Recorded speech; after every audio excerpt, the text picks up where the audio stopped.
You are in the best business in the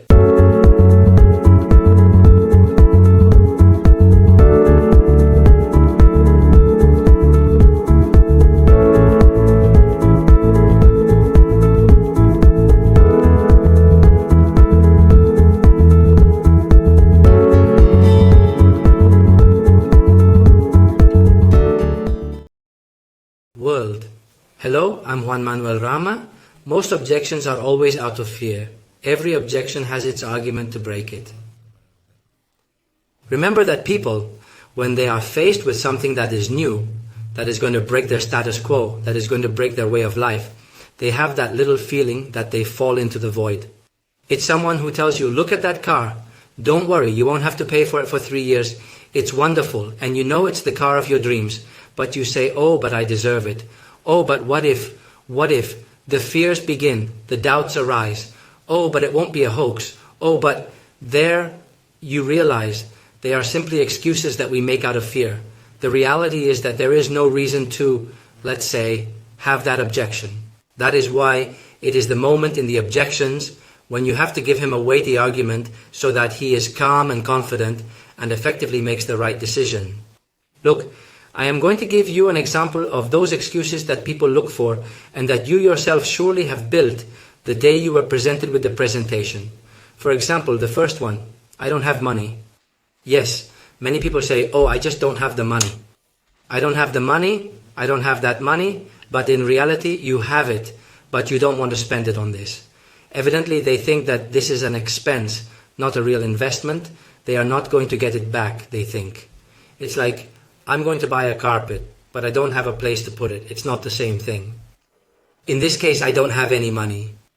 The answer is, hey, what if I help you start this business without money? Would you do it? Automatically he will say, man, of course, if you don't have to put money, I am delighted. But then, the money option is not a problem. It is simply a fear. We take away the fear with this. But now you say, hey, I invited you because I think you can do them. I didn't have any money either. For example, in my real case, I didn't have money and that was a real reason. But you know what? When you want to do it, you look for the money. So you say, hey, if I teach you how to get the money, if I help you with the money search, could you? We get on. Come on, I help you. I collaborate with you to get that money. But how? Well, it's easy. Instead of asking for X amount of money, you know what? Why don't you just look for 20 friends to lend you 20 euros? Anybody can lend you 20 euros. You just have to look for 20 friends. Come on, 20 people, 20 acquaintances, 20 relatives. Look for 20, just that, and you have the 400 euros. See, you get the idea. If I help you to start up without money, can you do it? Come on. How long will it take you to find that money?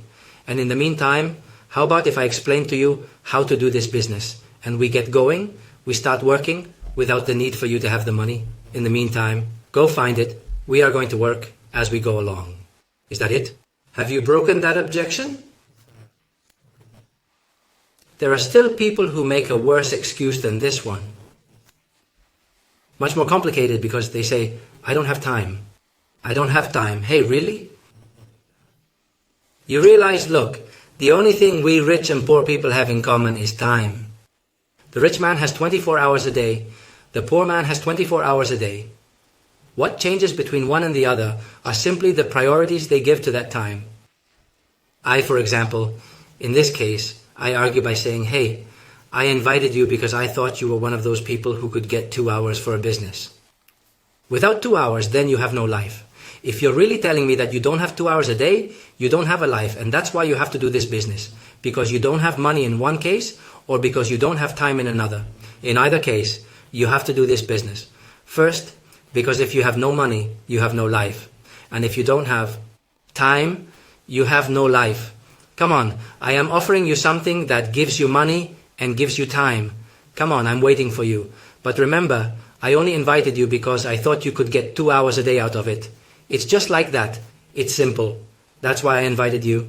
Because I know you can make 2 hours a day. And if you can't do it, listen to me. You have no life. Okay, that's a very good option. Another one. Well, imagine what people tell you. But this is not going to be this kind of pyramid business. I just don't like these pyramid businesses. Okay, you don't like pyramid businesses.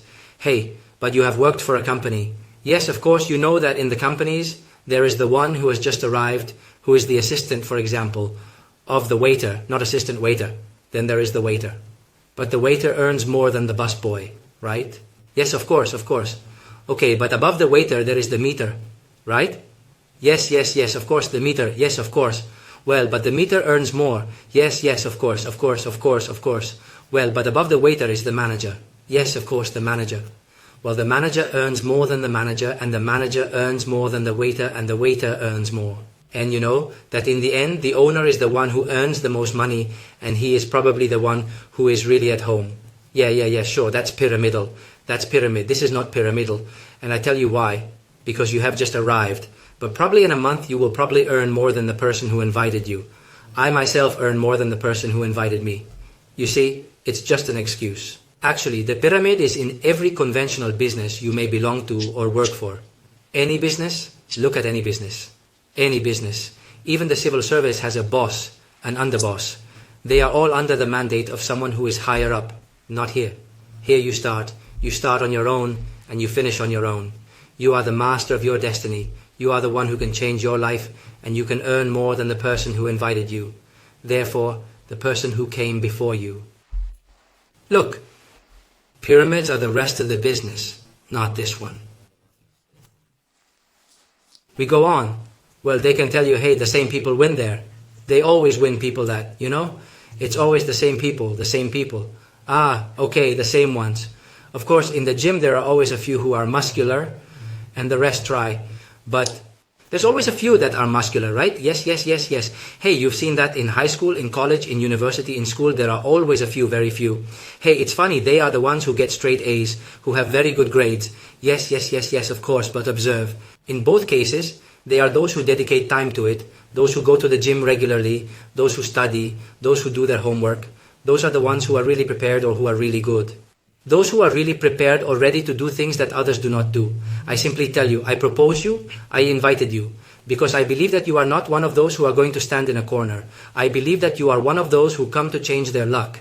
That is why I know that you are going to take the action and the determination to do everything possible to be one of those who win and not one of those who lose. What do you think? Let's go. Well, so far so good. Okay, there are others who tell you, look, there was this thing of putting people in, I don't like it. Okay. Hey, you've never been in business, have you? If they tell you no, yes, okay. Or you already know that person has a business. Okay, but you have a business, yes. Okay, and what does your business consist of? Selling, right? Getting people in. If a stationery store has no one coming in, it doesn't sell. If a butcher's shop, nobody comes in, it doesn't sell. If nobody enters a discotheque, it does not have, it does not move forward. We are understanding now, right? I mean, what I am telling you is that all businesses need people. Of course, you need people. Yes, of course you need people. Tell me what business you can have that doesn't need a clientele or someone to buy your services. None. Then look how good it is. Even to be mayor of a town, you need voters. You get the picture. Everything needs people. This is no different. This is a business like any other. You have broken the premise that I don't like it. Well, you don't like any kind of business. Okay, imagine that this person tells you, oh, look, I have already done this, something like this, a similar business, and it didn't work out well. Or my brother-in-law did this business and it did not go well. Hey, well, and then the question is, well, do you know why? Why did it not work out well for you? Or why did it not work out well for your cousin, your sister-in-law, your sister? Why did it not work out well? Do you know why? Because you know that there are people, as I told you before, who go to the gym, eat, but they don't end up losing weight, they don't end up putting on weight, they don't end up getting in shape, they don't get in shape. Of course, because in this case, what do we have to say? That the gym doesn't work? No. It's that your sister-in-law or yourself didn't do the right thing, don't you think? I invited you precisely because I thought that you were willing to train, to work, and to let me guide you. If you let yourself be trained, if you let yourself work hard and let yourself be guided by me, I assure you that this business is for you. So, you know what? Even if you did it before and it didn't work out, it doesn't mean that you're not willing to learn now. I am convinced that you are. That's why I invited you. Okay, so much for all the objections you're generally going to encounter. They may be different, but similar in the end. The answer is always the same. It's not a good enough excuse. Because this business is brilliant. Because look, in 5 days, you are going to change your life, and they can change it too. So there is no objection that he can say this is not for him. No, there is no objection. Guys, here I am. I'm waiting for you. Because I know you're doing everything you have to do to build a great empire in your life. I'm waiting for you. I am Juan Manuel Rama.